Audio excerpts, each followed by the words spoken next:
All right, thank you all very much for being here this evening, and welcome to the Cotati City Council and the successor agency to the former Community Redevelopment Agency. It's Tuesday, September 10th. Please do not pay any attention to the clock on the wall because apparently it has a mind of its own. It's just spinning like that. Either that or we're in an alternate universe. I don't know which it is. So with that, if we could get a roll call, please. Councilmember Moore? Here. Councilmember Harvey? Here. Mayor Delosa? Here. Vice Mayor Skillman? Here. And I'll show Councilmember Landman is absent. Thank you very much for that, yes. And I'd also like to introduce staff now that we've been introduced to everybody here. So we have our city manager here tonight, Damien Obid, our city attorney, John Bacher, our chief of police, Michael Parrish, our city engineer and director of public works, Craig Scott. I always don't know which seat you guys are going to be in. And our director of community development, Noah Hausch. And I don't see Angela, but we do have, of course, our city clerk, Lauren Burgess. Thank you all for being here as well. And if you could now join me in the Pledge of Allegiance. I pledge allegiance To the flag of the United States of America and to the republic for which it stands, one nation, under God, indivisible, with liberty and justice for all. Thank you for that. We're now at item 4, which is approval of minutes and notice of waiving of reading of all resolutions and ordinances introduced and or adopted under this agenda. And we do have minutes from our regular meeting of August 27. Move to approve. And second? Motion is second. Any further discussion? Seeing none, all in favor say aye. Aye. Opposed? Abstentions? Aye. Thank you, Councilmember Moore. And we are now at announcements. So meeting orientation for new attendees and viewers. In conformance with the Brown Act and the adopted City Council rules, the meeting agenda includes items labeled as action items where the City Council will consider the item and citizens are afforded the opportunity to provide comments relevant to the item being discussed. The meeting agenda also includes a citizens' business item, which is the designated place on the agenda where citizens have the right to say whatever they wish. The City Council may or may not choose to respond to comments as the government code allows. However, if the City Council declines to respond, it should not be perceived as giving credence to or agreeing with any statements that the City Council or its members believe are incorrect, misinformed, or purposefully biased. The City of Cotati has special open office hours on Monday evenings from 5 p.m. to 7 p.m. by appointment in the Community Development Department at City Hall as part of its Cotati Open for Business program. This program provides personalized assistance and information to developers, current Cotati business owners, and those interested in starting a new business within the city. The Rohnert Park Cotati Regional Library hosts events for all ages, including art exhibits, book clubs, and children's programs. All events are free and open to the public. For more information, call the library at 584-9121 or visit sonomalibrary.org. The Cotati Historical Society Museum is open regularly the second Tuesday of each month from 5 to 7 p.m., Saturdays from 1 to 4 p.m., and by appointment. For more information, call 794-0305. Citizens interested in receiving City of Cotati community alerts via text or email are encouraged to sign up at nixle.com or by texting your zip code, which is 94931, to 888-777. Measure G supports police services, a variety of recreation programs for all ages, and the maintenance of our streets, parks, and public buildings. See details on the web at cotaticity.org. And our final announcement of the evening is the Cotati Police Department is hosting National Coffee with a Cop Day at Oliver's Market. The date is Wednesday, October 2nd. Join the Cotati police officers from 7 a.m. to 9 a.m. for a cup of coffee and a casual conversation. We are now at item 6. We're very excited that school is back in session, A, because we're no longer going to school, so we don't have that pressure, and secondarily, we have our honorary mayor program. So I'd like to introduce Zuri Ruiz. If you'd like to come up to the podium, tell us a little bit about yourself, and then get ready to be peppered by questions all the way up here and right into the microphone. You bet. Welcome. Hello. Hi. Hi. So tell us a little bit about yourself, what you're doing at school, what you're doing after school, before school. Well, I'm in 7th grade right now, and I really like math. And after school, I usually hang out with my friends or I play video games with them. Mm-hmm. Yeah, I really enjoy school. I really try hard in it. I usually really try on every subject in school. I really enjoy all of them mostly. So yeah. But you really favor math, it sounds like. Yes. Huh? That's good. And it's really good that you said you try really hard at school since the principal is sitting in the back row. So that's good. Always a good thing to say is what I like to tell people. So with that, we're going to go around and just see if there's any questions that we may have for you, and then we'll fill you in because you'll be coming back in 2 weeks for the next September meeting since you're the honorary mayor for the month. And with that, I'll start with Councilmember Moore. Welcome, Zari. Thank you for participating. So you're into math, and you're into school, and you're into video games. Are there any of the video games tied to any of the school? Well, some games are. Yeah. And do you have an inkling of what fields you may be leaning toward as you progress in your education? I like talking a lot like this, so maybe into lawyer. So yeah, yeah. Have you ever seen any movies with Kathleen Turner? No. A very similar voice that she does. She's very famous. Well, best of luck in your endeavors, and I'm sure our esteemed mayor will be providing you with some future direction. I already warned her about the Won't homework. use the H word. No, I already told her it was going to be homework, but that's okay. Great. Thank you. Thank you. Councilmember Harvey. Zuri, welcome. Besides video games, is there any other activities that you like to do after school? I know school takes up a lot of time with homework and stuff. Well, at school we do coding. Coding's really fun to do after school and in school. So yeah, I like coding and robotics. Oh, robotics. So are you looking to possibly go to Tech High or something like that when you get that far? Maybe, yeah. Maybe, yeah. Well, I know it's kind of early in 7th grade to kind of decide what you want to be, but we really appreciate you being our honorary mayor, and keep up the good studies. That's always good. And math is, you can't lose out with keeping your sights set on math. So look forward to seeing you in a couple weeks. All right, thank you very much. And Vice Mayor Skillman. Thank you. So thank you again for being here tonight. And I know it can be a little nerve-wracking, but you seem to be doing really well presenting in front of people, so that's great. And I will give you a hint that I'm also a lawyer, so I think that's kind of cool that you've got that kind of in the back of your head. You guys already asked all the questions I was going to ask, darn it. What kind of things did you do over the summer since we're just at the... Well, me and my family travel a lot, so we go to different states and different places in the states, yeah.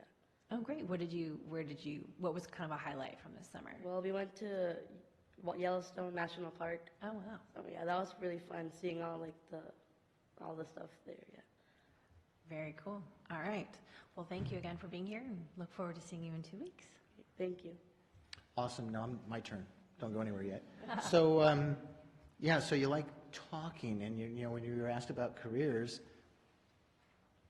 city council. You know, politicians, apparently what I've heard is they do a lot of talking. That's what I've heard. I've heard that about attorneys too, but there's at least 2 of them here, and I don't want to upset either of them right now, so. Some more than others. Some more than others is another good point.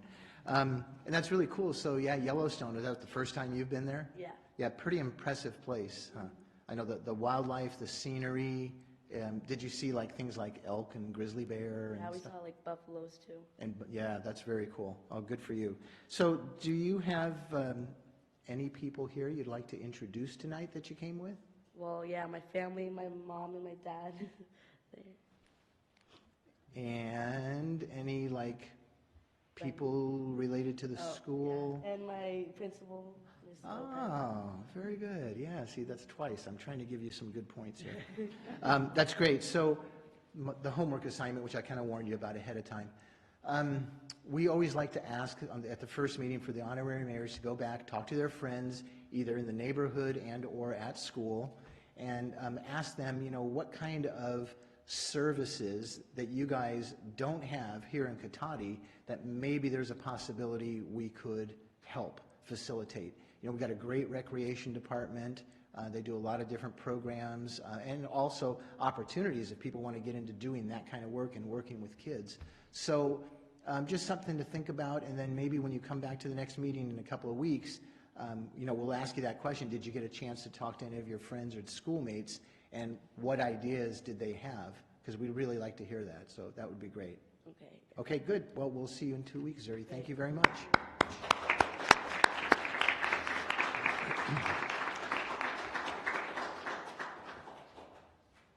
All right, we are at item 7, which is the proclamations, and we have a proclamation of the City Council of the City of Cotati proclaiming the week of September 16th through September 22nd as Pollution Prevention Week, and the week of September 21st through September 28th as Creek Week. And I believe Serena is here from Daily Acts, so maybe you'd like to just come on up while I read this proclamation, and then if you have any comments you'd like to make afterwards, that would be great. Whereas throughout the United States, the week starting on the third Monday of September is recognized as National Pollution Prevention Week, and whereas throughout much of California, including the Russian River watershed, cities, counties, and other stewardship organizations are recognizing the third week of September as Creek Week, and whereas our pollution prevention practices are intrinsically linked to the health of our watershed lands and waterways, and whereas the Russian River Watershed Association supports programs to reduce pollution, increase the environmental quality of our watershed, and provide our communities with the knowledge to be effective stewards of the Russian River watershed lands and waterways, and whereas the nearly 1,500 square miles of lands, 150 creeks, and approximately 350,000 residents of the Russian River watershed are connected and mutually support each other, and whereas the Russian River, along with its tributaries and associated features, are important resources to the people of Sonoma and Mendocino counties, and whereas pollution in the form of trash and debris, chemicals from industry and everyday living, and sediment from construction and many land uses and activities all have the potential to degrade the quality of life and the quality of resources within the Russian River watershed, and whereas the Russian River Watershed Association strives to protect our lands and waterways through ongoing pollution prevention outreach, which aims to raise awareness of the harmful effects of pollutants to our natural systems, and whereas during Pollution Prevention Week and Creek Week, creek, river, and ocean cleanup campaigns will take place throughout Sonoma and Mendocino counties. Now therefore be it proclaimed on the 10th day of September 2019 by the City Council of the City of Cotati that the week of September 16th through 22nd, 2019 is Pollution Prevention Week, and the week of September 21st through September 28th, 2019 as Creek Week, and asks all members of our community to support efforts to protect and enrich our watershed health by participating in many Pollution Prevention Week/Creek Week activities, and to take active steps to reduce pollution and care for our environment throughout the year. That is a very lovely proclamation. And Serena, I don't know if you have anything that you would like to say or add to it? Yeah, absolutely. At Daily Acts, we truly believe in the power of our daily actions. So I think this is going to be a fantastic event. It's going to be on September 21st, which is a Saturday, from 9 a.m. to noon. If anyone's interested in participating, we're going to be meeting at Pocket Park at the Model Stewardship site. And, ideally, we don't want trash in the river to begin with, but after taking a walk down there, there's not too much trash there to begin with. So that's always a hopeful sight, and I'm really looking forward to connecting with community and getting rid of the trash that is there. So thank you for partnering with us and allowing us to do so. Absolutely. And yeah, over the years, we've done different creek cleanup events in the Laguna de Santa Rosa, and I've always thought years ago when I was getting involved with that stuff, it's like, wouldn't it be great one year if we have a creek cleanup and there's hardly anything, if like literally nothing to pick up? I mean, that would be the penultimate idea. And we're actually not super far from it in the Laguna. It is pretty darn clean. So That's great. Any questions or comments from council members? If Nobody? anyone was curious too, we will be recording like trash density and like recording what types of trash we find as well. So that information will be available. That's awesome. Great. Okay, and I have this resolution I'd like to give to you. Wow. I read every word. Thank you.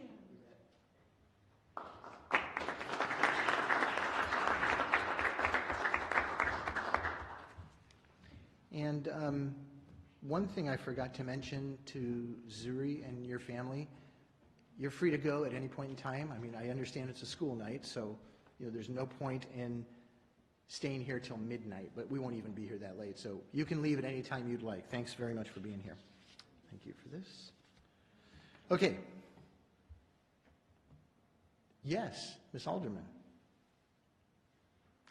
I assume you're going to make a comment on the proclamation? Is that, okay, yeah, sure. I'll open up the public comment period on the proclamation. I'd like to remind this council that your daily acts for 4 months in 2014 was to allow hazmat fire debris to be power washed into the city's water system. So this, in front, next door to us, you all know about this. Damien Obid never was Public Works then, and then city manager, did nothing. For 17 months, we had contaminated soil until a abatement was done. That all went into the city's water system through the gutter, in the critical habitat of the tiger salamander, and you guys did nothing other than cause problems. So this is a hypocritical for you guys to do a proclamation with the acts that you have done in the past. All right, thank you very much for those comments. Is there anyone else who'd like to comment specifically on this proclamation that was just read? All right, seeing no one, I'll go ahead and close the public comment period on that, and we will move to item 8, which is approval of final agenda. Do we have any changes, City Manager? Thank you, Mayor. No proposed changes. All right, thank you very much. And now we are at item 9, which is citizens' business. Any member of the public wishing to speak to the council on any item listed on the consent calendar or any matter not listed on the agenda that are within the subject matter jurisdiction of the council may do so at this time. Pursuant to the Brown Act, the council is not allowed to consider issues or take action on any item not listed on the agenda during this period. Pursuant to City Council Policy 2017-02, comments of any member of the public are normally restricted to a total of 3 minutes in length per person for matters not on the agenda, and a total of 3 minutes per person in length for any and all items on the consent calendar. The mayor may extend the time limit for a reasonable time where a disability accommodation has been requested. So is there anyone who has any public comments? Yes, please step up. If you care to give your name, feel free. That's fine. No, I do not. I was going to bring something up on item 5. You didn't call for public comment on that, which is announcements, because there's an inconsistency. On the announcements, you say on A that a person, the meeting also includes a citizen's business item, which is designated place on the agenda where citizens have the right to say whatever they wish. That's incorrect. It's correct on 9, where it says you have to be speaking to items that are within the purview of the city council, the subject matter jurisdiction of the council. That is the correct designation that should have been announced to the public.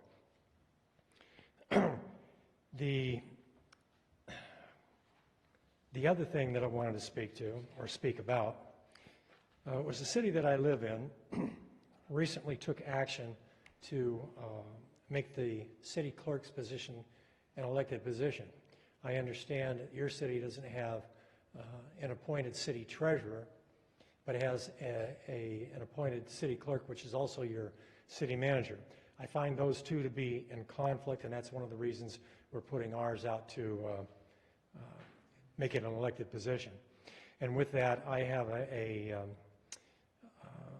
statement from a person that was involved with that I want to read to you. And it says, it says Cotati council members, excuse me. My name is Arania Riddle, and I live in Dixon. I am an involved citizen and a staunch supporter and advocate of open government. Because of my involvement in 2015, I was named by the Howard Jarvis Taxpayers Association Tax Fighter of the Year. The latest trend throughout California has been to take away the people's right to elect the city clerk and the city treasurer. They want it all within the House. Government Code Section 36501 states the government of a general law city is vested in a city council of at least 5 members, B, a city clerk, C, a city treasurer, D, a chief of police, and E, a fire chief. If we are getting away from electing a city clerk and a city treasurer, what will happen next? Will we go away from electing you as a council? The Dixon City Council just certified a petition to elect the city clerk. It will be on or held during the 2020 election. The question to make the city treasurer an appointed position was defeated by the voters in 2016. I am urging you to consider giving the citizens you represent the choice to elect the city clerk and the city treasurer. Thank you. And I appreciate being able to tell you that. I think it's a benefit to the citizens to have another set of eyes looking at the city books. Our city is so much attempting to keep things in control that they took away all the duties from the city clerk's position prior to the election, which is totally illegal as far as I'm concerned. It'll probably take litigation to take care of it, but it'll happen. So anyway, thank you for your time. I'm a little bit over. All right, thank you. Would you like me to turn the copy in? You can leave that with the clerk, please. That'd be great. All right, and Lorianne Barber?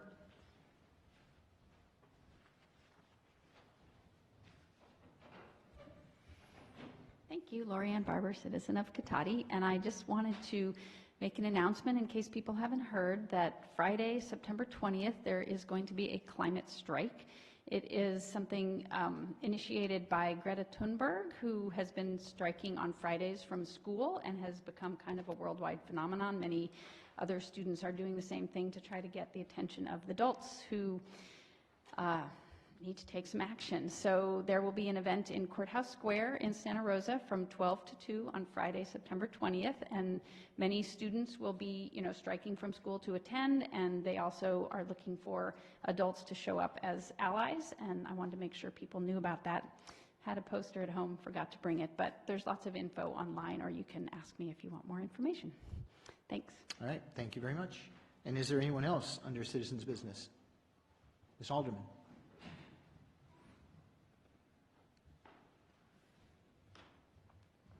The last few days, I've been going down to the Cotati St. Joseph Park and Ride because the homeless have moved from Roberts Lake. A few have moved over, and they're a good bunch of people. They work part-time, and one lady today who I spoke to, she got a ticket for being at the Park and Ride, where that is very selective enforcement, in which you guys have a whole history of doing year after year.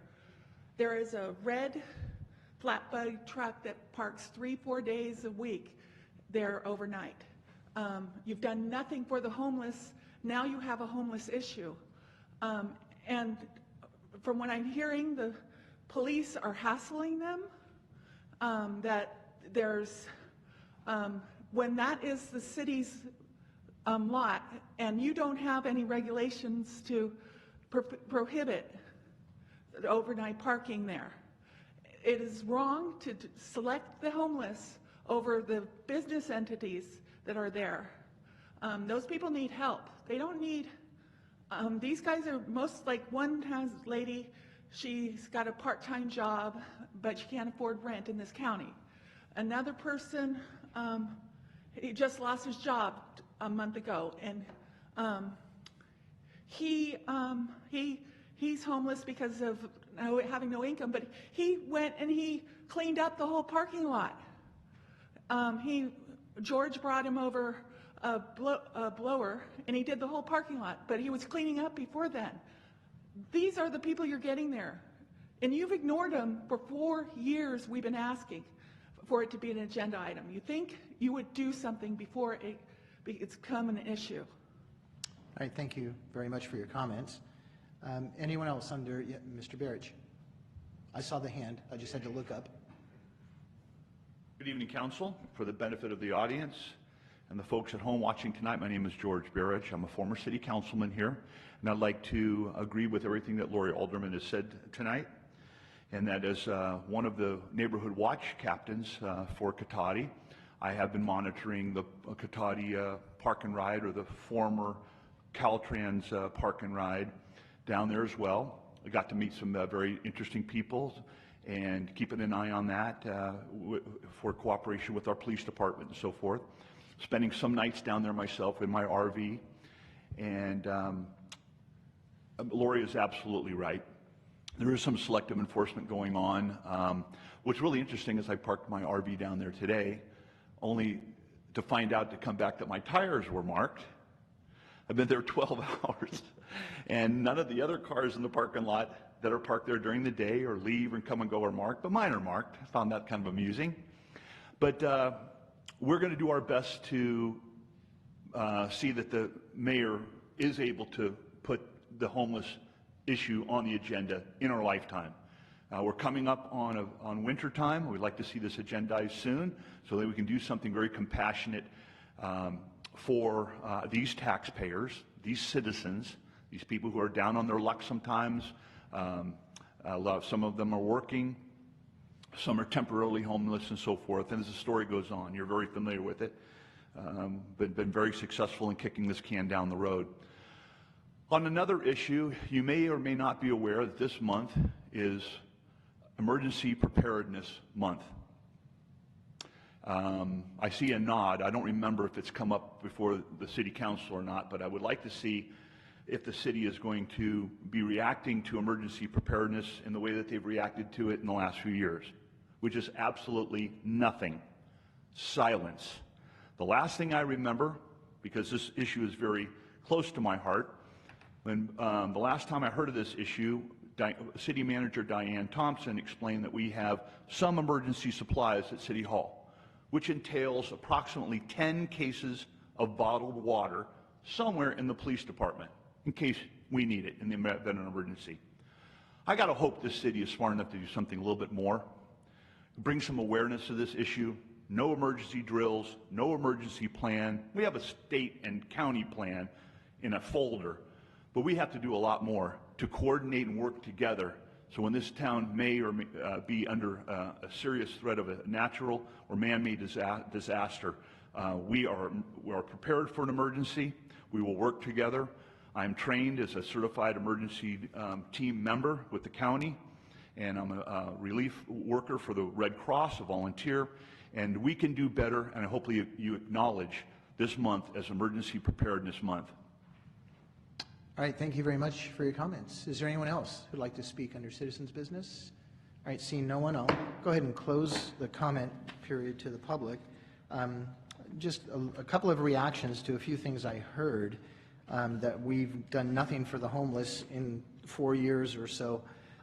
If you recall, we had several discussions at the city council meeting where we had a safe parking program, and we were going to bring this program to the city. We did through Catholic Charities. We ran it for, I don't remember how many months. I think it was less than a year. Maybe it was somewhere in that time frame anyway. And I do recall people in the audience under public comment specifically calling that program a joke, which I find really ironic to hear people speaking in favor of why aren't you doing anything. So it's kind of a dichotomy there. But we did that, and it was a successful program, and unfortunately, Catholic Charities, from what I had heard, it was a funding issue with them. They withdrew their part of the program, which was a critical part, and so, and of course that area is also going to be developed. I've also heard from Homeless Action Network individuals in the county that they were down by Roberts Lake, and that there were handouts, 8.5 by 11 handouts of, if you're homeless, come to this park and ride in Cotati because it's allowed. Well, but that program has been shut down for, I'm sorry. Okay, I'm wrong. I can admit that. You're wrong too. Because that program we officially shut down probably a year and a half ago. It's been a period of time. So people who are handing out that kind of information are doing an incredible disservice to those who are homeless. And I feel really bad about that. And when it comes to emergency preparedness is something that our police department and other city staff work with neighboring jurisdictions, as in the city of Rohnert Park and the county, and these are annual refreshers that do go on. So, and I also know that there is a plan that will be coming. It's in a draft form with staff right now, but will be coming to this meeting that will very clearly call out, here are duties for certain city staff, here are duties for council members. So things are in the works and moving forward with that. So just to state some factual comments there. We're now at item 10, which is the consent calendar. We have items A, B, C, and D. During the citizens' business, that was the opportunity for public comment. There were none. So I'm looking for action from council. Mayor Delazzo, if I may back you up just a moment. Yep. Clarification on the citizens' business. There was a reference by Mr. Caramello regarding announcements and citizens' business item, which is Right. 5A under announcements. Right. And it says, which is a designated place on the agenda where citizens have the right to say whatever they wish. And he references item number 9, citizens' business, and it says, council may list it on the council calendar or any matters not listed on the agenda that are within the subject matter jurisdiction of the council. So it's not contradictory there. So we're not going to get into a discussion here. This is No, I not just the wanted to get forum for it. clarification. Thank you for that comment. We will move again to item 10. Thank you. Which is consent for items A, B, C, and D. Move to approve? Second. Motion is second. Is there any further discussion? Seeing none, all in favor say aye. Aye. Aye. Opposed? Abstentions? Please show a 401 vote on that. Thank you. And we are at item 11, direction on any future agenda items. Does any council member have, council member Moore? Yes, there's 2 items I'd like to see if we can bring back up, where we're at regarding any future direction on the teen center with the rec department. And secondly, I'd like to look at a styrofoam ban in the city of Cotati. Not just for the city and employees and any events that we run, but citywide. So are you interested, just to get clarification, like businesses as well? Correct. Okay, just so it's clear. Great. Councilmember Harvey? Well, I'll just add to that, there is, working through the process, a ban. It's a little bit broader than just styrofoam. So that is in the works. It ended up not being able to get on the agenda exactly with the zero waste goal, but we do have a model ordinance, and staff is working to bring that to us. Terrific. Okay? So good timing on that. Vice Mayor, anything? No, that's it. All right. We're at item 12, which is the regular agenda, and our first item is item A, which happens to be the zero waste goal. And I'll turn this over to the city manager. Thank you, Mayor, members of the council. So first of all, before I start, I just wanted to let everyone know that Leslie Lukash is the executive director of Zero Waste to Sonoma, is in the audience. So if there's any questions after the presentation, feel free to either ask myself or Leslie. Be happy to respond to anything you might have questions about. And you see in the staff report, it references the Sonoma County Waste Management Authority. So Zero Waste Sonoma is the agency formerly known as the Sonoma County Waste Management Authority, so same thing, in case there's any questions about the name of the agency. So really statewide, but certainly this is true in Sonoma County, landfills are in short supply. So we have a single operating landfill in Sonoma County, and there's roughly 29 years of capacity, give or take a couple of years, depending on how fast the waste goes into the landfill. I think it's probably estimated based on the current flow of waste to that landfill. But landfill space is an issue because once that landfill is full, those are incredibly hard to site these days. So preserving landfill space is important. The other element at play here is greenhouse gas emissions, and a significant part of the waste flow that goes into the landfill is food waste, like edible food waste. And when that decomposes, it creates methane, which is a potent greenhouse gas. And to the extent that we can divert edible waste, it also saves landfill space, but it also reduces the amount of methane generation in the landfill. And I think everyone's familiar with the green carts. Historically, many years ago, it was considered like a yard waste cart. These days, you don't see it. They're not labeled yard waste anymore. All the new cans all have compost on them. And the idea is that it's green waste from your yard, of course, but also food waste from your house or business. So that, in conjunction with some state laws that are in place now, are really going to be driving more and more food waste into compost to try to get it out of the waste stream that goes to the landfill and get it into a reusable material that can be then used for our soil amendments and so forth. So a little bit of background on how the attached resolution came to be. There's an AB 939 local task force, which is a county-created advisory group to the Board of Supervisors and to Zero Waste Sonoma. And they created this model ordinance, which is essentially what's attached to this report. And they recommended that the waste agency, as well as, or Zero Waste Sonoma, as well as the member agencies, which the city of Cotati, as well as all the other cities in the county, are members of, they recommended that we adopt this zero waste framework throughout Sonoma County. And this resolution was developed over quite a bit of time with a lot of input from all the different groups that are listed in the staff report, so quite a bit of input.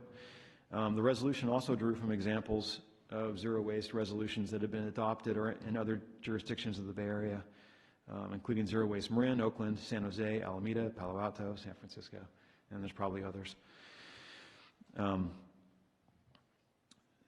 One of the state laws that I referenced was, this is a new one that's going into effect now. It's SB 1383, and this is what's termed the Short-Lived Climate Pollutants Reduction Act of 2016. And it requires a 20% reduction of edible food waste by 2025 and a 40% reduction of methane levels by 2030. So it's pretty aggressive and very prescriptive, as opposed to prior regulations, which were more goal-oriented, and you can kind of get there how you felt best doing it. This is a more prescriptive approach. But that's coming into play, as well as other regulations that are really driving waste minimization, and with the ultimate goal of zero waste, hopefully at some point. And the Waste Agency, or Zero Waste Sonoma, adopted their zero waste resolution at September 19th, 2018 Board of Directors meeting, and then requested that staff work with member jurisdictions to have this resolution adopted throughout the county. So far, to my knowledge, Cloverdale, Windsor, Sebastopol, Healdsburg, Petaluma have all adopted this resolution or some form of it. And Roanoke Park and Sonoma, the town of Sonoma, are supposed to see it this month. And the county, I believe, is scheduled for October to hear this. So that's pretty much everyone. I don't know where Santa Rosa is on this, but that's everyone else.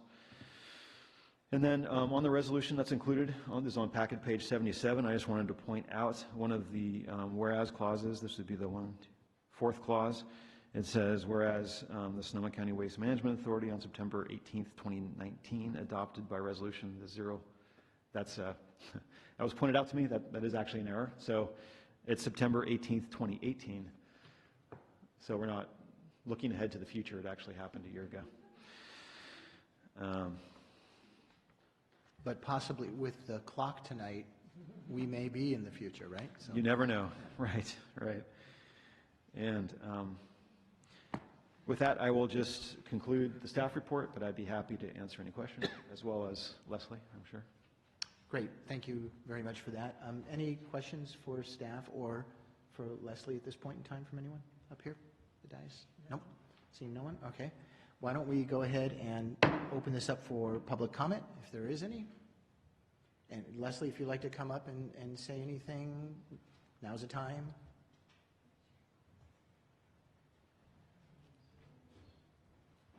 Why not? Thank you, Mayor and Council, for listening to this resolution. It, as was stated by your city manager, it took about over a year to create, with input from both the business sector, nonprofit sector, public sector. So it's representative of what citizens put together, and it's a really good goal because it supports many other initiatives that are going to be coming down the line, like was mentioned, with different regulations, as well as the disposable foodware ordinance that you will be hearing in the near future. So I appreciate you guys taking this up, and if you ever have any further questions, feel free to reach out to me. All right, great. Thank you very much. I do have a question, Mayor Clausen. Sure. I'm sorry, I should have asked it before.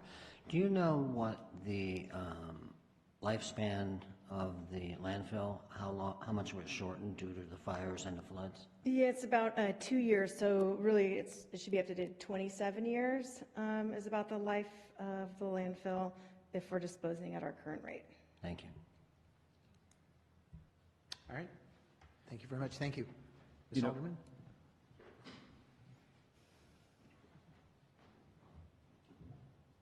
I just wanted to mention there was a really good Press Democrat article this morning about the zero waste facility and how there's some neighbors that are against it because it's stinky.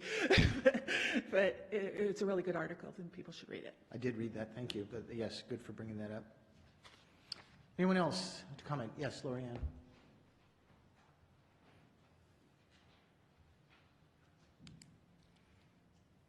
Thank you. I just want to speak in favor of this resolution. I think it's a really important thing for the county to take up, and I hope the city will go along. I particularly, certainly concerned about the life of the landfill, but the importance of zero waste as a climate mitigation really cannot be overstated.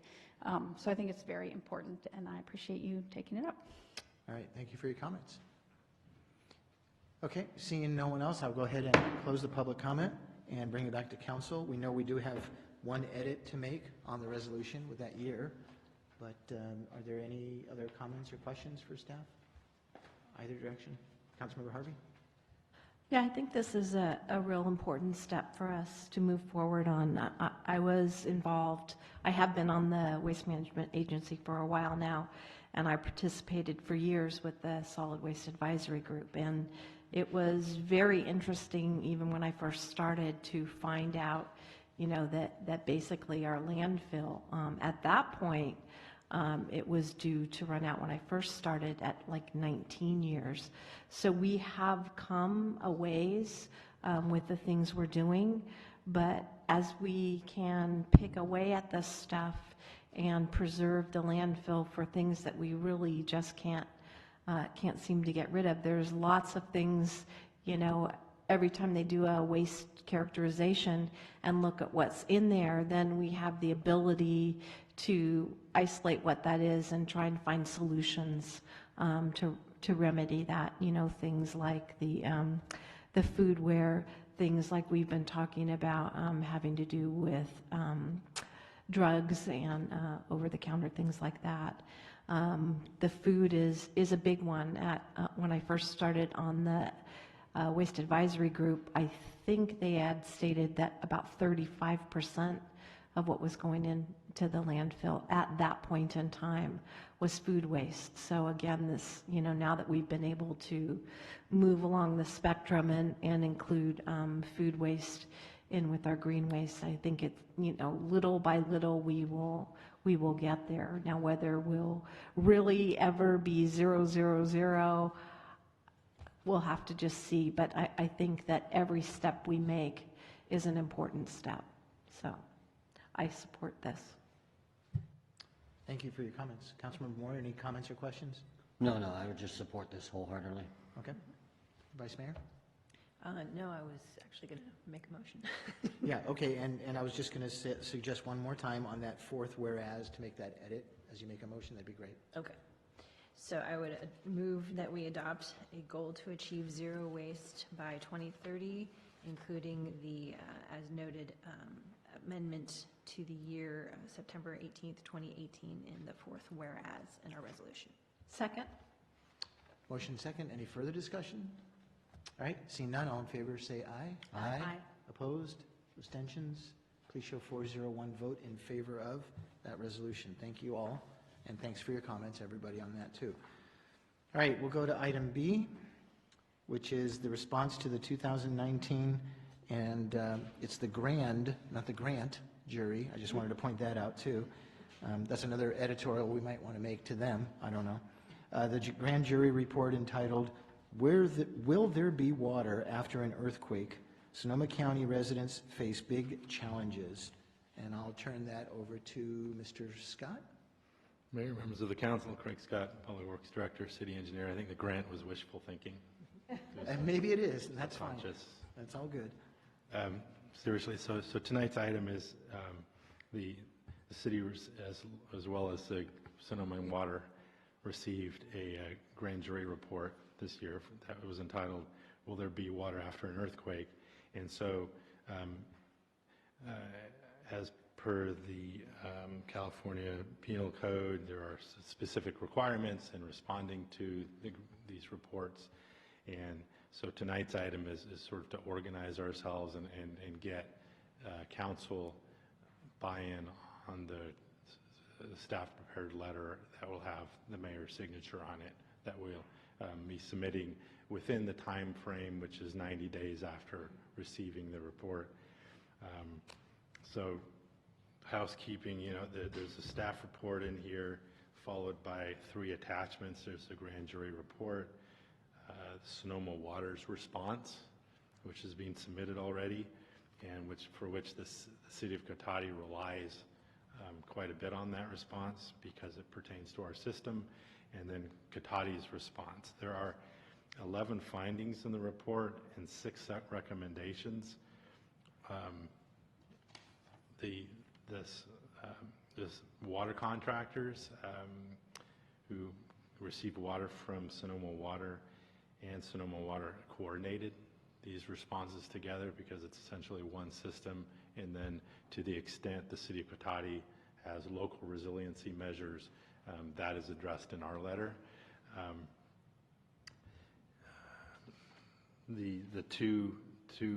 There's one finding that's directed at the water contractors, and so our letter addresses that. That's finding F8, and then recommendation R5 is another one that's directed at the water contractors.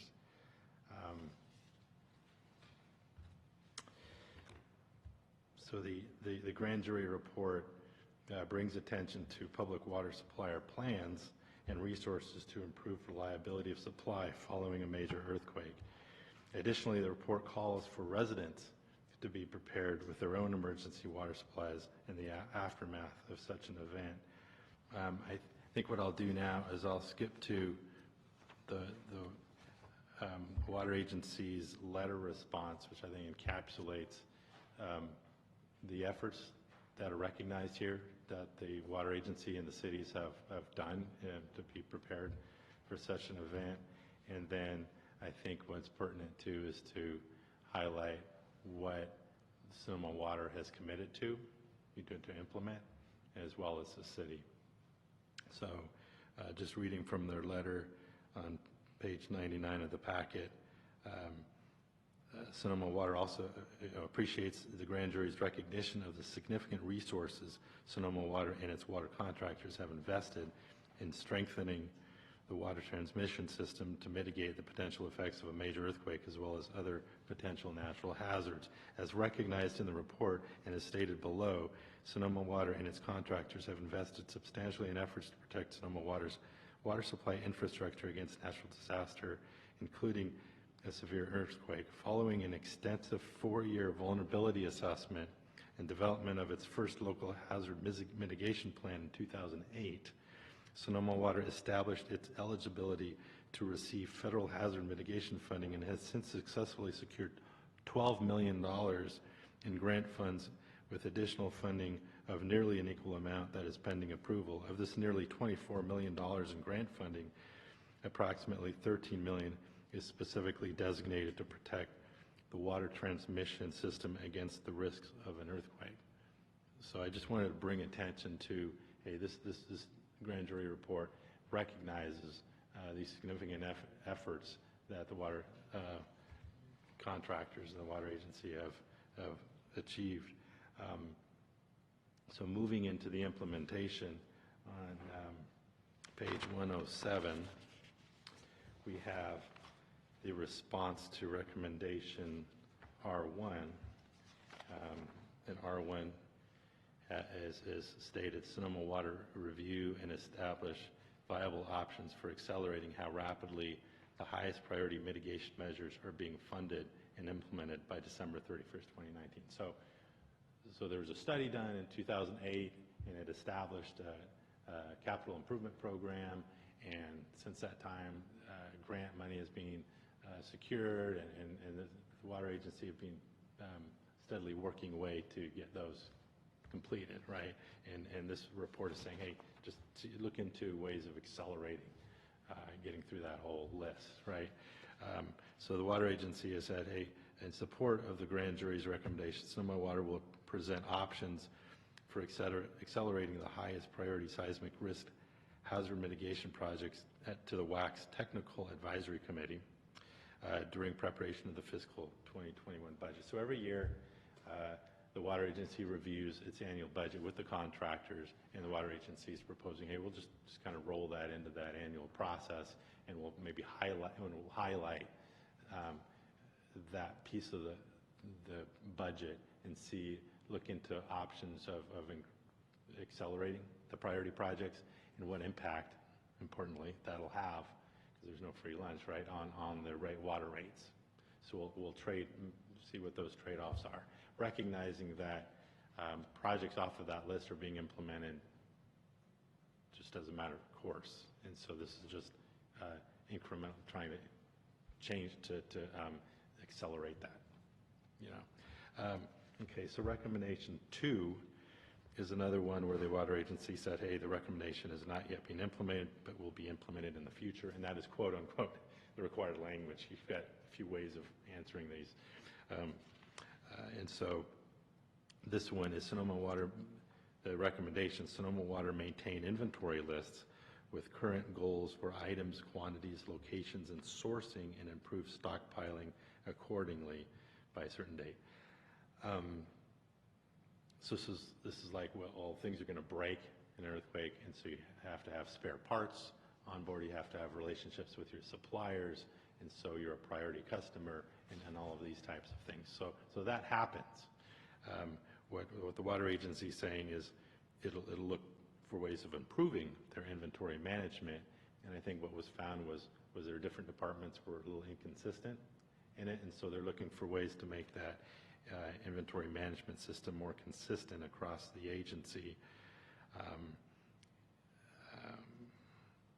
Inventory system by December 31st, 2019, that includes item description and use quantities, location, sourcing, tracking, maintenance, and primary point of contact.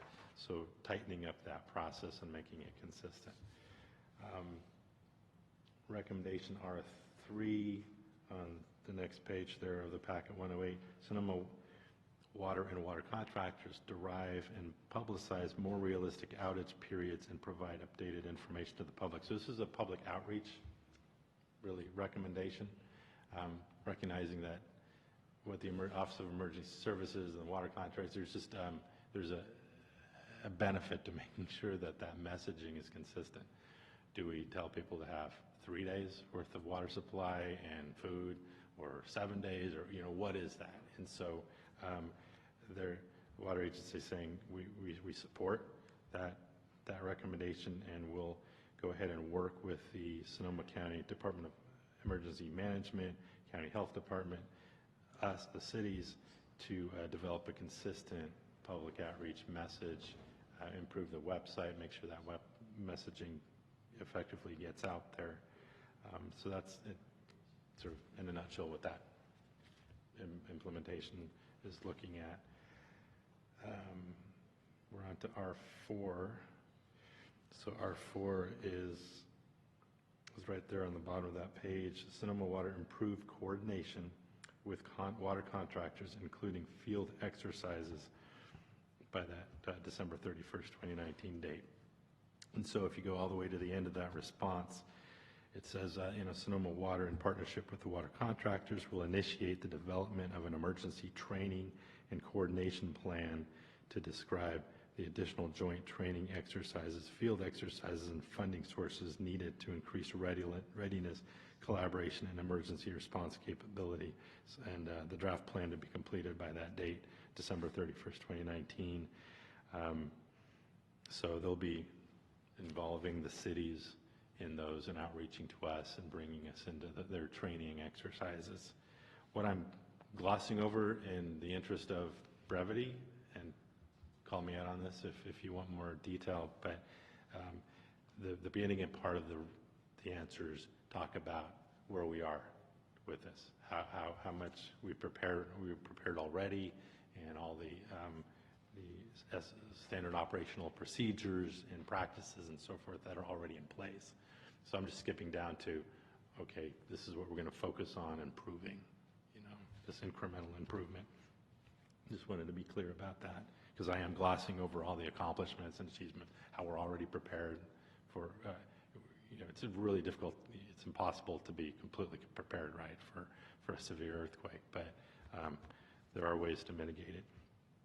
All right, so recommendation 6, okay, is for Sonoma Water to prepare and maintain one or more SOPs, standard operational procedures, for the restoration of water delivery specifically for an earthquake. SOP should be updated annually or whenever there are changes to procedures, so by a certain date. So again, Sonoma Water has developed over 30 emergency response plans and procedures that guide emergency response and recovery efforts. However, they're looking at, hey, are there gaps here? Are there some procedures that we could develop? So skipping down to the end there, in response to the grand jury's recommendation, Sonoma Water staff will review and identify the decisions, processes, and actions needed for restoration of water deliveries following an earthquake, and where SOPs may be missed to ensure timely restoration. So they're looking for gaps. Hey, we've got all of this covered, but are there some SOPs that we still need to develop? We don't, they're saying, hey, acknowledging we don't know if there are that are missing, but we're going to look and see. Sonoma Water will develop one or more SOPs needed to facilitate the restoration of water deliveries following an earthquake, including the coordination and use of outside resources from government agencies, mutual aid associations, or general contractors, to be completed by June 30th, 2020. Okay, so those are the ones that findings and recommendations that were directed at the water agency. Hey, as a wholesale water supplier, these are the ones we're looking for improvement, or for you to address, right? So looking at recommendation directed at the water contractors, the city of which is one, you've got F8 and R5. So F8, I believe, is stating it's very difficult for the city and for any water contractor to discriminate with its water supply. You have the situation where you're going, hey, we want to funnel our limited water supply to hospitals or critical locations, and so are we turning off all the water connections to everybody else? No, we can't. We don't have the ability to do that. But what happens is, our system is looped. We've got 3 wells located, dispersed among our system. If we lost the aqueduct supply, it's all about redundancy, right? And we have it. So if we lost the aqueduct supply, we'd have the wells. If we lost a certain well, we've got the other 2 wells through this network system that could provide supply. We would look for the residents to cooperate and not irrigate their lawns during an emergency, for example, and say, hey, let's all work together on this. And we kind of work that way to make sure that we have sufficient supply. We, for example, ask customers to reduce their water supply by 50% or something, depending on what the emergency is, to preserve that remaining water supply for health and safety, flushing toilets, drinking water, whatever.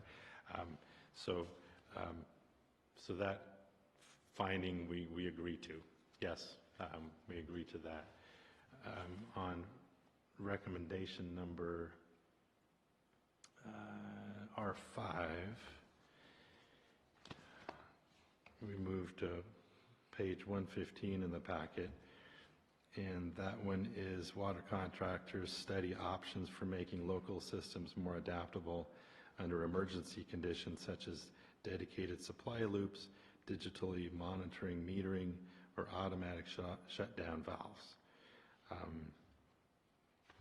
And so to this end, so flipping over the page, the City of Cotati and the 8 other retail water contractors, this is a coordinated response that we prepared, are funding a regional water supply reliability study coordinated by Sonoma Water. The study was initiated in February of this year when Sonoma Water engaged the services of Jacobs Engineering Group to evaluate strategies and water supply projects to improve integrated water resource management and make the service area more resilient to potential short-term, i.e. earthquakes, and long-term, i.e. sustained drought water shortages. This study will identify opportunities to enhance coordination and partnership between the City of Cotati, Sonoma Water, and the 8 other water contractors for improved regional integrated water supply emergency planning. So that was underway well before we received the grand jury report, because this is an ongoing effort to improve reliability. In the City of Cotati's response, we highlight the multiple pathways to convey water, the 3 wells that I mentioned before, the redundancy, and then particularly we have recently, in the last 3 years ago, installed remote read water meters on everybody's connection, and then along with that project, every 3rd meter, every 3rd location, we installed a remote read water leak sensor, and that is facing our distribution system, and it's picking up any leaks in our distribution system and remotely sending that to a repeater, and so we can sit down at a control screen and see what leaks are being detected out in our system. And it's just particularly important because not all leaks come to the surface. There's subterranean leaks that are going into a gravel bed or something that could be a substantial amount of water that we'd have no other way to pick up. So that was something the grand jury was saying, hey, do you have one of these? And the answer is yes, we do. And so we've got this reliability study that's already underway and is looking to be complete in the spring of 2020. And then we also have we have the opportunity here, and we've taken that opportunity to highlight what we've done and how our system has a resiliency built into it. And so I'm trying to convince the mayor that yes, it's a good letter for you to sign, and along with the Sonoma Waters letter, that it's been a coordinated response. I would like, this is of course an opportunity for you the council to weigh in on this, and anything else you want to add to it or modify it, or but what we're looking for at the end of this item is to ultimately get a decision to okay the mayor to sign this letter and send it off to the grand jury. That concludes my presentation. All right, no, great, thank you very much. And when it does come time to make a decision whether, I'm going to sign this letter, I would only ask that I get my title changed from Public Works Director / City Engineer to something like Mayor, probably more appropriate, but I'll let you guys work on that part. That's the easy part. Okay, any questions for Mr. Scott? You got a new title. I know, it's great. It's that really long title, though, Lisa. Any questions for Mr. Scott? Vice Mayor? No. Nope. All right, go ahead and open this up for public comment. And I see no public comment. So we'll go ahead and close the public comment on this. Okay, so we are looking for direction on submitting this letter.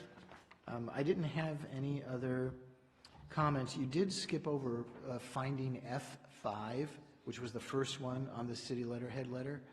And I'm just kind of curious, and I see, the response makes sense. So you're agreeing with, well, FEMA really recommends that it's basically a minimum of 3 days of water per person, is kind of what I picked up from that. So, the city's response is, the city partially disagrees with this finding because you're referencing, here is the FEMA standard, and that's what we would go with. I'm assuming that's what that meant.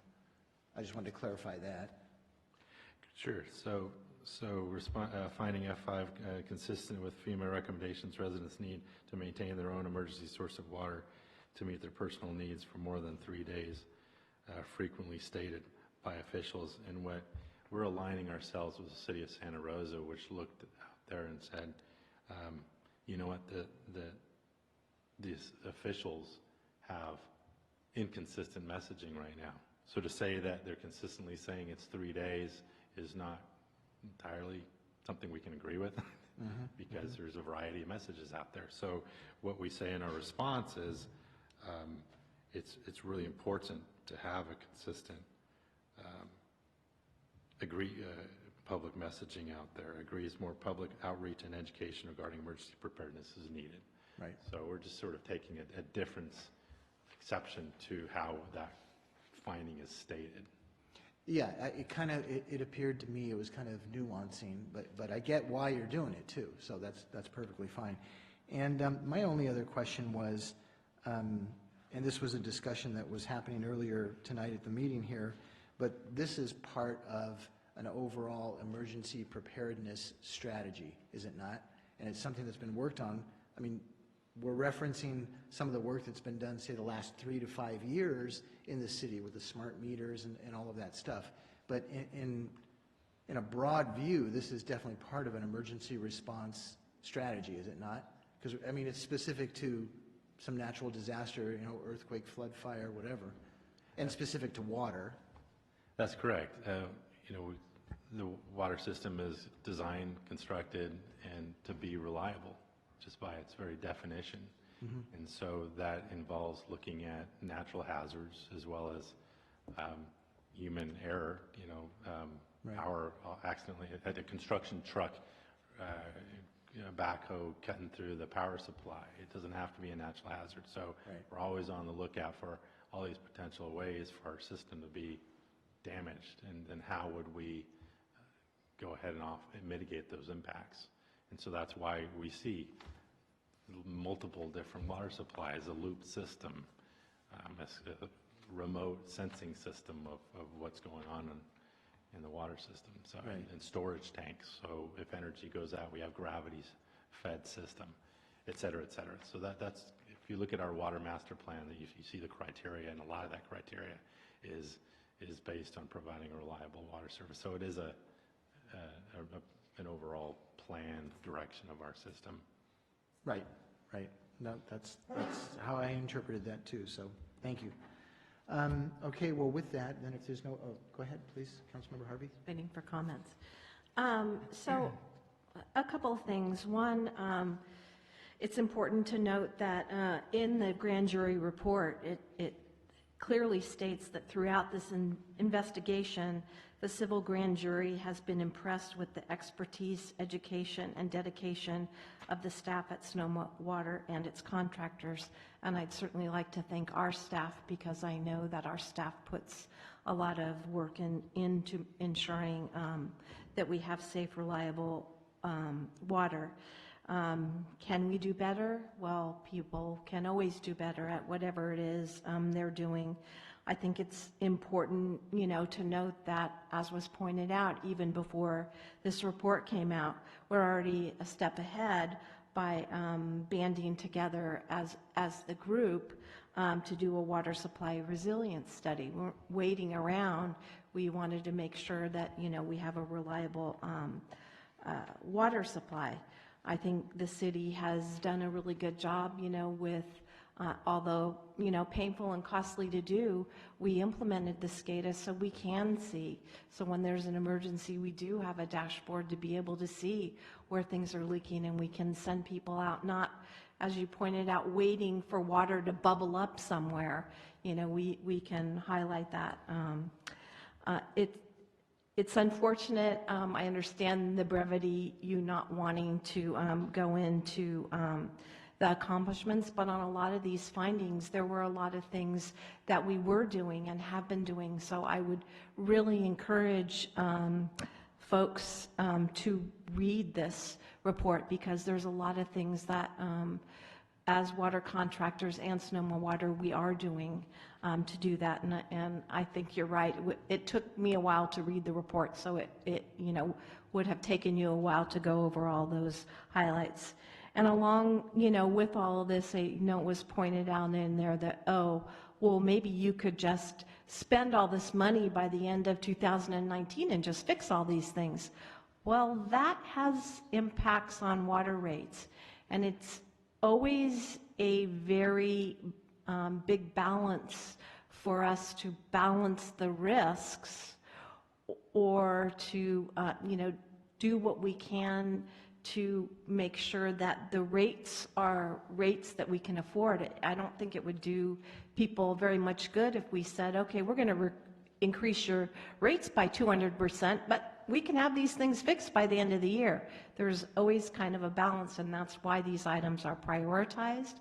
That's why Sonoma Water does an excellent job of going after grants, where the grants are available for these very specific things. So, I just want to make sure that people understand that we are doing a lot of things, and we do take very seriously that trying to balance the risk and the rates that people have to pay in order to ensure that they have quality water, and that we can respond in an emergency to these things.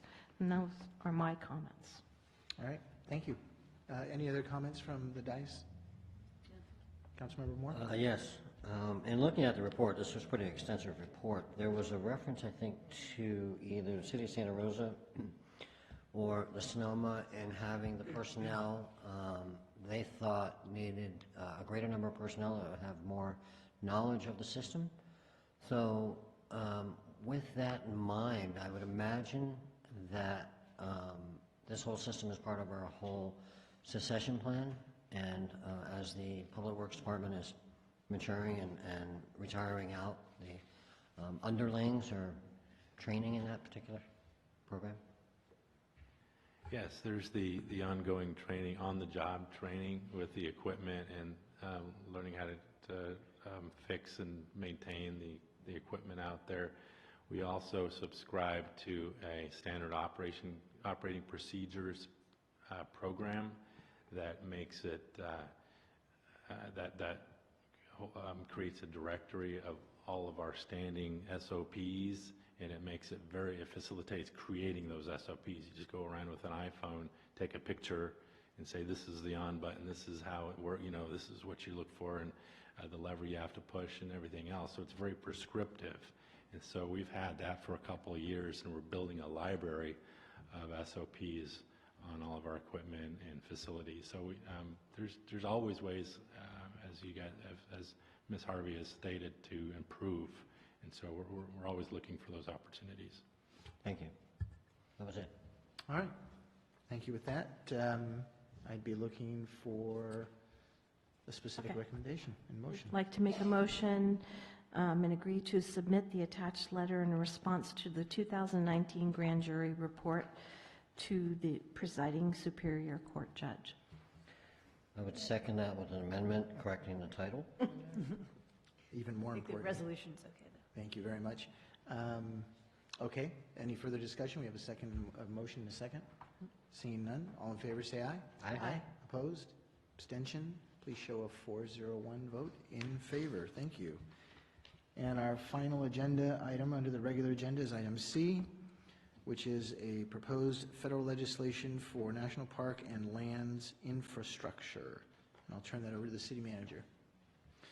Thank you, Mayor, members of the council. So attached is a template letter that the Pew Charitable Trusts have developed in order to maintain awareness of the backlog of infrastructure and national parks as well as public lands throughout the country. And the letter is intended to be sent to Speaker Pelosi and Senate Leader McConnell, and that the letter essentially endorses some pending federal legislation. HR 1225 is the House version of it, which is attached just for reference so you can see what it is. But the other companion version in the Senate is Senate Bill 500, and it would open up existing unallocated funds in a gas and oil royalty account to address deferred maintenance at national parks, which would constitute 80% of the funding. Wildlife refuge areas, which would constitute 10% of the funding, public access and recreation at 5%, Indian reservation school maintenance and construction at 5%. And Feinstein and Senator Harris are co-sponsors on the bill, as well as 44 of the 53 Democratic House members, including Congressmember Thompson, who we all know is a representative of our district. So with that, I will just conclude. It's kind of it in a nutshell, but I'd be happy to answer any questions. Yeah, and I do want to point out that it does say it's existing unallocated funds. So there are funds that are sitting there that currently are not targeted for anything at all, or anything specific anyway. So with that, any questions for staff? No? All right, I'll go ahead and open this up for public comment. Anybody would like to comment on this? Was that a hand or a scratch? Scratch, okay, got it. Seeing no one, I'll go ahead and close the public comment. I also contacted this morning Senator Harris's office, Sydney, who met with up here a few weeks back, but via email, and I didn't get a reply as of the start of this meeting. I was just kind of trying to see, are there any hidden tricks, with this kind of legislation? Coming from the Pew Charitable Trusts, I figured there probably wasn't, but it was worth asking, but I never got the opportunity to ask. So what we have is what we have. This is really, it's a letter to Speaker Pelosi and Senator McConnell, just saying, we are in favor of, these two pieces of legislation, and it'd be great if they moved forward. That's basically what we're saying here, so. It's long overdue? Indeed, yes. So we're not making any motion on this. This is just kind of a direction thing. If there's no edits to the letter, we'll just go out as is from our city engineer and whatever that title slash mayor. Yeah. Yeah, I believe technically it's just simply adding your name to that letter. Right. That's where it'll be something electronic only, I'm sure. Okay, thank you for that, and we will move now to item 13, which is the city manager's report. Thank you, Mayor, members of the council. So some road construction updates. The digouts are complete on Old Railroad Highway from East Cotati to 116 and on East Cotati from Old Railroad Highway all the way down to the railroad tracks. And it's scheduled to be slurry sealed in early October, so it'll be slurry sealed and all restriped and all that stuff. So it'll look clean again. Contractor is scheduled to put the final paving lift on Old Railroad Highway between William George and East Cotati tonight. So you may have seen out there that it had already been ground down and you had the base lift on there this morning when you kind of rolled through there, because I did that last night. So they're going to add the top lift tonight. They were cutting in loops and so forth for signal detection on the traffic signals during the day today. And work was supposed to start around 6 with traffic control set up just to not be in the roadway during commute hours, or at least the bulk of the commute hours. And it's looking like it'll be restriped in early October as well. And then Benson Lane, if you've been down there recently, that was also repaired, ground down, and had a base lift on it.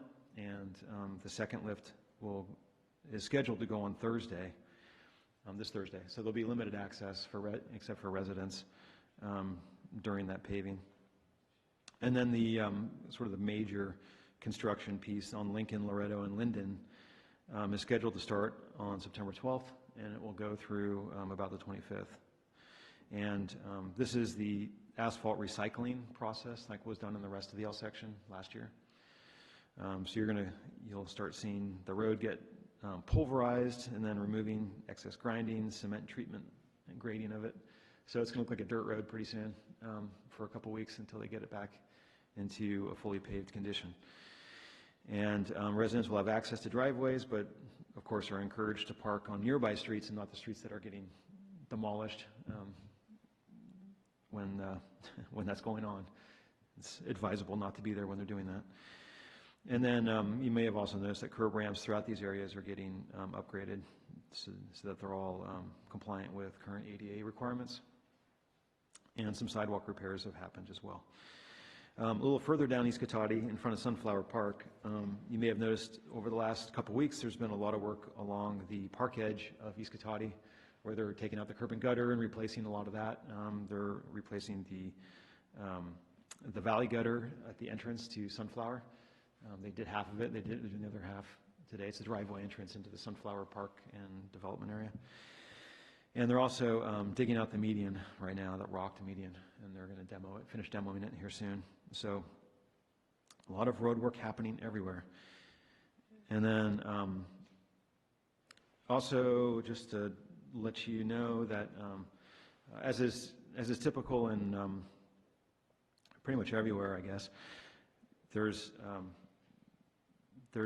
usually the first point of contact for people that are without shelter, are employees that work in the street, often, like the police officers. So our police department has been continuing to collaborate with COTS and Helping Hands to connect these people with resources. And both groups work with our officers and dispatchers to provide them with the most current resources, including access to coordinated entry, which is the front door for all the services that are offered in this county for those populations. And on the recreation side of things, this Friday night is our last summer movie in the park. It's in La Plaza Park. We'll be showing Lego Movie 2, 15 minutes after sunset, and it's free for all. We do have popcorn and other refreshments for purchase there at the park, but feel free to pack your own picnic if you would like, or your own dinner. And then Saturday, September 21st, we're partnering with Daily Acts, as was mentioned earlier tonight during the proclamation. But we're also partnering with the Water Agency and Recology and other community groups to host the creek cleanup. And it coincides with a statewide coastal cleanup day and the Water Agency's Creek Week cleanup. The volunteer effort will take place, as you heard earlier, from 9 a.m. to noon, and it's going to start at Pocket Park and work its way down the creek path. So please show up and help out if you're available that day. And then lastly, we're currently in the process of planning our city Halloween. I got criticized last time for not pronouncing that properly. It's City Halloween. Sorry. I even led that off by mispronouncing it. So you had to hear the double entendre there, so I wanted to make sure I enunciated that clearly. So we're partnering with Rancho Cotati High School recreation students, and they have a focused concentration there for hospitality and recreation, so we're working with them. And look forward to adding new elements to the event, like a haunted hallway and more activities. So this event is also free on Halloween Day from 1:30 to 5:30 p.m. And it's really, we see a lot of younger kids early on, and then we see the kids from Thomas Page when they get out. And it's really great for the younger ones that really you don't want them out too late at night, and it's still daytime, and they can get candy, go trick-or-treating here. So for information on this or any city programs or events, you can contact Ashley Wilson at 665-4222 or awilson@cotati.org. And of course, you always can go to our website and Facebook page for any and all of this information. With that, I'd be happy to answer any questions. Any questions for City Manager on that report? I have one. So I was walking down Benson this morning and saw the slurry seal. Looks great, but there's I don't know what to call it. There's the sidewalk. There's like a concrete apron that's probably 8 inches or so out, and then there's the asphalt. But there's a vertical gap between the asphalt, is something going to be filled in there?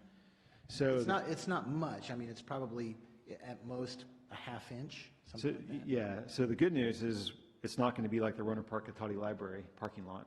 Great, It's not going to end like that. good. That's good. Yeah. Yeah, who had like a lift for, I don't know, 10 years or something before they finally paved the rest of it. Right. So what that is they grind it down, and that's the edge of the gutter you're talking about. Right. The lip of the gutter. Right. They grind it down, and then they do a leveling course. So the first course is just a course to level the road, set the grade. Right. And then they come in with a top Okay. grade, another layer of asphalt, basically. So, That brings it up level to the edge of the gutter. and is the L section going to be done in a similar way? So the L section is going to be totally dug out, Dug out, yeah. flipped upside down, and cement treated, and then repaved. Okay. I'm just curious, so if somebody was to ask me, I might know what I'm talking about instead of saying, I don't know what you're talking about, although I've seen it and I don't get it, but now I get it. Yeah, Good. yeah. So what you see on Benson is a more conventional paving method, where you grind and then do a leveling course and you do a top course. Okay. What's happening in the rest of L section is a total reconstruction of the roadway. Right, okay. Which will bring a whole different series of emails and phone calls. Yeah, I'm sure. Yeah, But excellent. it's short-lived. Understood. That's the good news. Well, that's what we hope. Okay. With that, we'll move to item 14, which is city council member reports. And let's start with Councilmember Moore.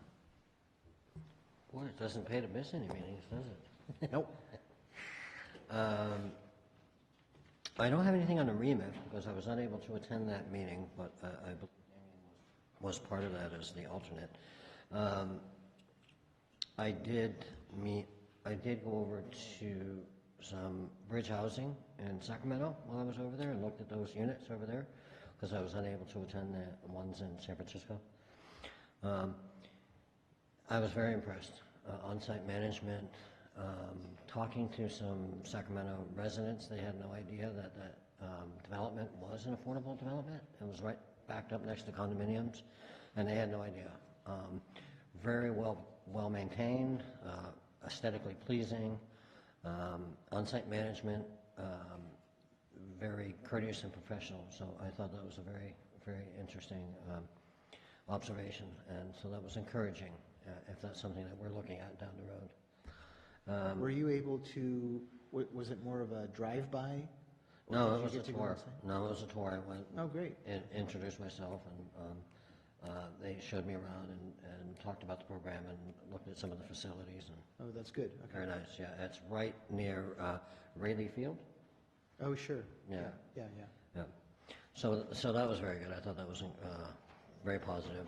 I did speak with Sydney, Dr. Harris, at Senator Harris's office, because I know she had done some outreach and was looking to see if we had anything going there. So while I was over in Sacramento, I was able to do that. And that's it. She didn't say anything about not calling me back? I won't say what she said about you. Never mind. Yeah. Thank you very much for that. Your report is done. Councilmember Harvey. I want to stay on, there we go. On 8/25, I attended the annual bocce ball event over in Yountville. I ended up being sucked into playing bocce ball actually with the crew from Santa Rosa, so they brought me in under their wing. We did not win, but it was fun. The event was really good. Then I want to remind everyone, I know it's short notice, but I believe Nancy sent out a invitation for our next North Bay Division event. It will be 9/23, and it will be during the day, starting at 11 a.m. with a tour of the Sonoma Raceway. And then at noon, a discussion will be had about the Highway 37 and what are the plans for that, or what are the options and all that. So hopefully folks will be able to go to that, but that's all I have right now. All right, thank you very much for that. And Vice Mayor Skillman. Thank you. Very quick report. I attended the Daily Acts event. That was just this past, what was that, Sunday. So it was a nice event. They had vendors and music and food. So it was over at Sonoma Mountain Village, or yes, Sonoma Mountain Village near Holly Tomatoes. So that was a really nice event, and hopefully it'll become an annual event. All right, very good. Councilmember Moore had mentioned meeting with Bridge in Sacramento, and there was a publicly announced meeting and tour that we did, and so we went to 2 of the Santa Rosa properties. So the other 4 council members were there with a couple staff and a couple folks from Bridge. So yeah, it was very enlightening. One was a 20-year-old complex they have in Santa Rosa off Stony Point, I believe. And that one, that's why I asked, that was just a drive-by. So we kind of drove in and out, and so you got this visual of this place that, again, is 20 years old and appeared to be in decent condition, you know, from that visual perspective. Then there was a 10-year-old facility, which I would say it's on the west side of 101, but just south of like Cottingtown. So in that general area there's several multi-unit developments over there. It was 70-something units, one of which was vacant. So the manager there, who gave a great tour and was not primed, he was just like, he had no idea what we were going to ask, what anybody was going to ask. But one unit was vacant, and I did ask, well, you know, why is this vacant? And he said, well, the person who was living in here for 6 or 7 years built up enough equity to move up, if you will, and get something bigger for, you know, whatever family is being raised. So, and they were, again, they were in great condition. It was nice to talk to the manager there to see what they do on site and how they keep an eye on people, things, cars, parking, all of those that become issues with multi-unit dwellings. And it was interesting that it was the same number. I think he said, if you guys can correct me, there was like maybe 1 or 2 vacancies a year at most there? Yeah. Something most. like that, Yeah. yeah. So I thought that was also a good sign. I had mentioned at the last meeting that I was going to be meeting with the county library director, which I did 2 weeks ago. And so that was a discussion not to open up the JPA, because I always talk to my attorney friends first, and they say, don't open up a JPA, which I would never entertain. But it's sort of, what was the next step that was supposed to happen after that library JPA? And I think what's missing is that cities and the library system need to sit down individually for each facility and put out a document for each facility. The city of whoever will do these things, and I would assume, since they own the building, it'd be more the exterior envelope. So maybe it's, you know, roofing and painting exterior, and the library will do this, which I would say is the interior. It's carpeting, maybe it includes HVAC, because apparently there wasn't clear enough direction in the JPA for that, and so there's been some conflict, let's just say. So anyway, you know, that's gonna morph into a strategic plan that they're writing right now, but then these will be little, several pages that maybe become some kind of an addendum to the overall JPA. So, and finally, on the 5th of September, I attended the ribbon cutting for the Edward Jones Financial over in the shopping center where Oliver's is located. Krista Neary is the financial advisor there, and there must have been 45, 50 people there. I'm assuming most were family and friends that she had invited, but we did a ribbon cutting there, and so that was great. And that's all I had. Now we'll go to item 15, which is public comment on non-action agenda items. Mr. Barrich. As a future item coming forward, I'd like to see the council address the mayor's baseless accusations, which are many. One being tonight that there was some flyer disseminated around that he thought was disingenuous. Did you bring that flyer tonight, sir? No. Baseless accusations. I can bring it to the next meeting. Don't interrupt, sir, please. No, I wouldn't. Okay, please. No, my time. It's my time. Sure. Please. The facts are, you want to talk about facts, the city has done nothing for the homeless over the last 3 years. Lori Alderman can attest to this. The city can take no credit for the Catholic Charities' efforts to put in a program in Cotati. That program was put in at the time when it was a Caltrans park and ride lot before it was donated to the city, which this lot became a public parking lot.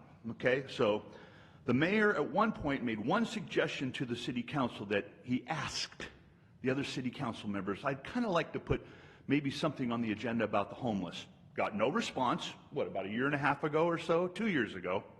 But I guess the mayor doesn't have the power within himself to put anything on the agenda that he thinks is appropriate. So let's talk facts.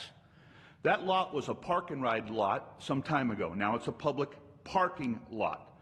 The police have been discriminating against night workers who use that lot to carpool, to rest, people coming off the freeway, to eat, change a baby's diaper, you name it. The options are endless.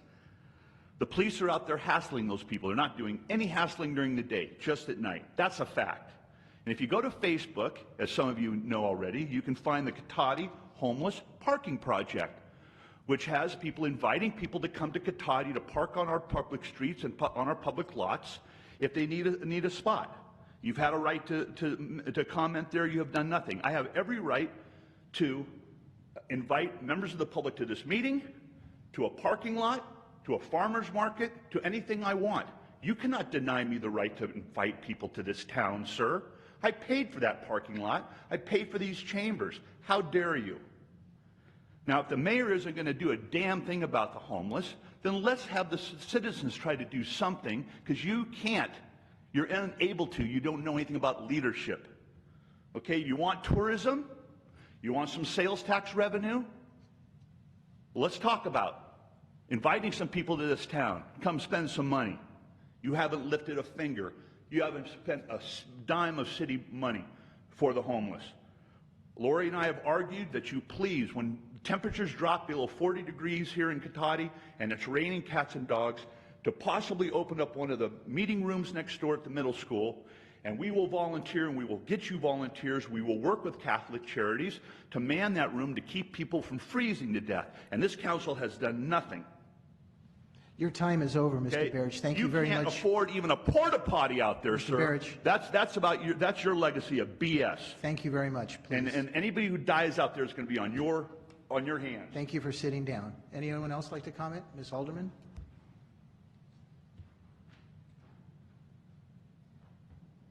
The first thing I'd like to comment on is the city manager's report. I did not hear one word, all these projects and everything, not one word about the planning commission meeting on Monday about the memory care facility. You got no public input, and it was continued, and especially Mr. Noah was supposed to advertise it. There's no advertisements of it, of a memory care next to a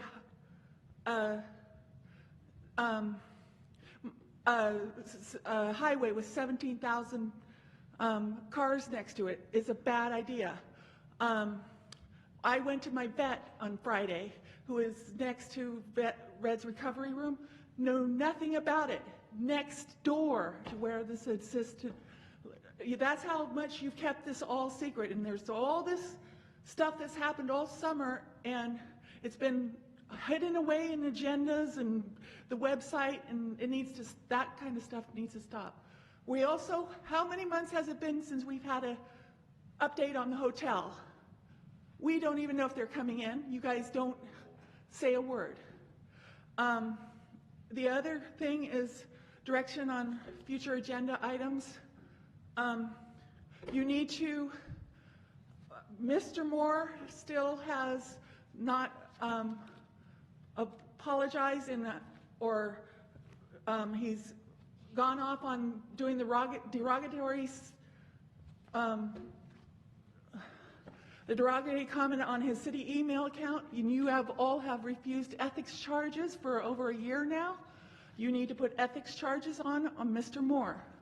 You also need to put ethics charges on Mark Lamon for breaking the social media policy, which I didn't know existed until lately, but he's broken at least 6 of those those items on that social media policy directly, and you guys have done nothing. You haven't enforced it. And the other thing is, last council meeting, he had a conflict of interest with Sonoma Clean Power, and he tried to suggest that they use the Evergreen program of Sonoma Clean Power when he's the chair of Sonoma Clean Power. That was a total conflict of interest, and it was an implied condition of that contract, of that project going through. So you guys need to follow the damn laws, because I'm getting so tired of coming up here and dealing with this. I need ethics charges. I need change. This has been going on for years, and you do nothing. You just continue on. Let's do more.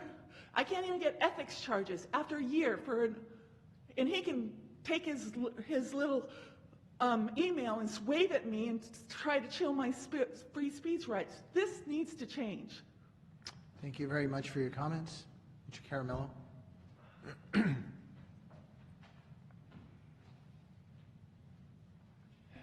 Yes, I have a number of things. The title Standard Operating Procedures, SOPs, was mentioned, and that's what I find throughout these meetings. Nothing changes. A good example of it is zero waste goals. This is all bureaucratic nonsense. Zero waste goals, you're just going to do total recycling, everything's going to be recycled. We've already got recycling. So I don't understand where you think you're going to achieve anything by doing another statement saying we're going to go for a zero waste goal. The grand jury report. Why didn't he just come out and say, guess what, folks, if we have an earthquake, we can't provide water. You're going to have 3 or 4 days supply. And yes, we recognize that. This is all bureaucratic nonsense that is you're just reinforcing it by continuing down the same path. If you really wanted to address the water thing, you would have gone out and said, okay, this is how we're going to do it when this happens. And he did a little bit of that, and that's good. The other points that I had was on the city manager's report. The ADA law went into effect in 1991. Now, I know Mr. Obid hasn't been here that long, but the fact of the matter is those improvements were supposed to have been done shortly after that law was put into effect. And most cities have already achieved these things. And getting on to the road repair, do you guys have a hot tar machine to prevent road from deteriorating to the point where you have to grind it down, remove it down to bare dirt? Because you're spending millions of dollars on that, and it costs you $65,000 for a hot tar machine. I know because the city of Dixon bought one at my insistence after 2 years of beating them over the head with it. Then, I'd like to say to you, Mr. Mayor, you did not give a brief comment when you were responding to Mr. Barish. I have no problem with it. Obviously, that item needs to be on the agenda for you to discuss it with Mr. Barish to come to a conclusion on the homeless problem. Because this is not the first time I've heard it. I heard it a year and a half ago when I happened to be at one of these meetings. And the final comment I have is on Mr. Moore, because I couldn't quite understand what he was saying about my comment about the agendas. You don't get to come up here, or I don't get to come up here and talk about my fishing trip to Alaska, my vacation in Hawaii, because it's not under the purview of this city council to do anything with that. This is supposed to be a business meeting where you handle business items that come before you that have some effect on the public, not about personal stuff. So no, you don't get to comment on just anything on your mind. Unless you want the public to do that, then you need to change number 9 to say you can comment on whatever you want. I'm simply saying there's a discrepancy between the two. And I don't know whether you understood that, but from what you said, it didn't sound like you did, and I just wanted to clarify. Thank you. Thank you very much for your comments. All right. Any other comments from the public? Seeing no one, I'm going to go ahead and close the public comment. And we will ask now if there's any information received after the agenda was posted. There are none. And then we will officially adjourn at 8:44. Thank you very much.